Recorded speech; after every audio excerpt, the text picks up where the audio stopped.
you, do you like me? Close my eyes, you all I see. I go with breaks, I just might lazy take my rocks. We have never seen a Dallas Cowboys team this explosive since Troy Aikman, Deion Sanders, Emmitt Smith, and Michael Irving teamed up to win a ring back in '96.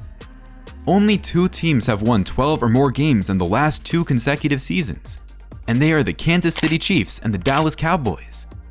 But with that being said, the quarterback position was a nightmare last season for Dallas, which is actually quite surprising considering that Dallas is in a QB position that many teams wish they could be in. Injuries and bad offensive play may have caused Dak Prescott to have the worst season of his career. Dak threw for over 2,800 passing yards, 23 touchdowns, and 15 interceptions. Now, if you compare that to the previous season, 2021, Dak threw for over 4,400 yards, 37 touchdowns, and only 10 interceptions. To understand the cause for such a drop in productivity, you must look at the type of injury Dak was dealing with and the pieces that were placed around him. If I was to give you $1 million cash right now to buy any type of car you wanted, but there would be no steering wheel on your car, it would kinda be hard to drive that car, and you might as well save your money. If Dak can't fluently use his throwing hand to throw the football, there's definitely gonna be some problems. A thumb injury is probably one of the worst injuries a quarterback could sustain.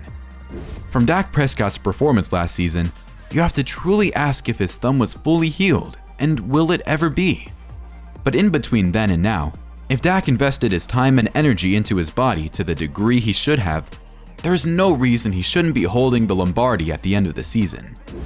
Although Dak's injuries and performance played a key role in the Cowboys' playoff destiny last season, he is not all to blame. Along with loss of key offensive players to injury, lack of help at the receiver position, and lack of offensive chemistry at times, Ezekiel Elliott had a very slow year, only having around 870 rushing yards, 12 touchdowns, and 92 yards receiving, being very detrimental in the passing game. With Zeke's departure from Dallas, that gives players like Tony Pollard and Deuce Vaughn more opportunities to take control of the running game using their diverse assets. Tony Pollard was in the top 15 in the league with all-purpose yards, even considering he has to split reps with Elliott. Now, Deuce Vaughn may have been the biggest sleeper in the draft, being able to be used at receiver and a variety of different positions, just an overall athlete. Being that CeeDee Lamb and Michael Gallup had their own fair share of injuries that would put a chokehold on Dallas's 2022 season, this season should be a turnaround, considering health isn't a problem. With CD as the clear-cut number 1, new addition Brandon Cooks playing WR number 2, and Michael Gallup being the solidified number 3. There should be no reason for poor receiver play this season. CD and Cooks have already proven what they can do in this league, as well as Gallup when he's playing as the receiver. Let's not forget Cowboys draft pick Luke Shoemaker, tight end out of Michigan. A pick too perfect that may have created a perfect storm. With a Dallas offense with weapons for Dak, this Cowboys offense will be contenders for this upcoming season. Now, if we were to flip sides and talk about the Dallas defense, most of their success is already proven behind Dan Quinn at the defensive coordinator position.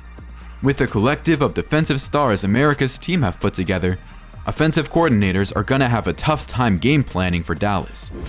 Quinn's time in Dallas may be up very soon due to his proven success with his defensive formulas.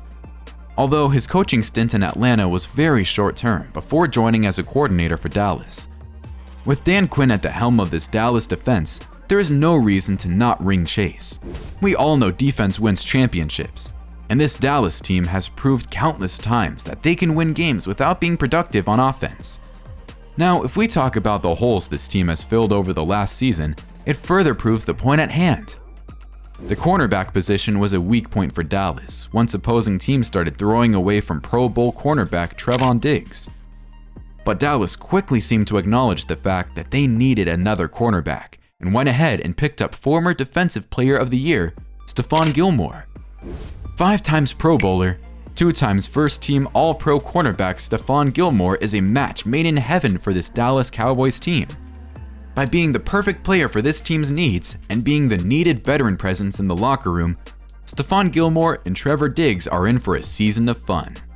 With 2 of the best corners in the league and the 3-headed safety combo, This defensive secondary is set to make an uncomfortable amount of turnovers. But let's not forget about first-round draft pick Mazi Smith. Mazi is an absolute tank at the defensive tackle position. A quote from former Michigan 5th-round draft pick Mike Morris states, "He is probably one of the strongest human beings I've ever met." With that being said, he also bench pressed 225 pounds 34 times. LOL. Yeah, that man plays for Dallas, and we haven't even spoke about Micah Parsons yet. But since that was said, DeMarcus Lawrence and Micah Parsons are already a headache for opposing teams' quarterback. Imagine what the addition of baby Aaron Donald, Mazi Smith, is gonna do. Mazi was another perfect storm for Dallas. As long as this team can stay healthy, there aren't too many teams that have the firepower to compete. There is really only one proven team that comes close, and that is Super Bowl champion Kansas City Chiefs. Without Pat Mahomes, that may be a different situation, but his talent is truly undeniable. What team is built perfect enough to fight fire with fire and dethrone Kansas City? Let me know. If you enjoyed this game, make sure to leave a like and subscribe for more. More content on the way weekly. Comment who or what you would like next video to be about. All comments are read and acknowledged. Have a good day, and make sure to make someone else's better.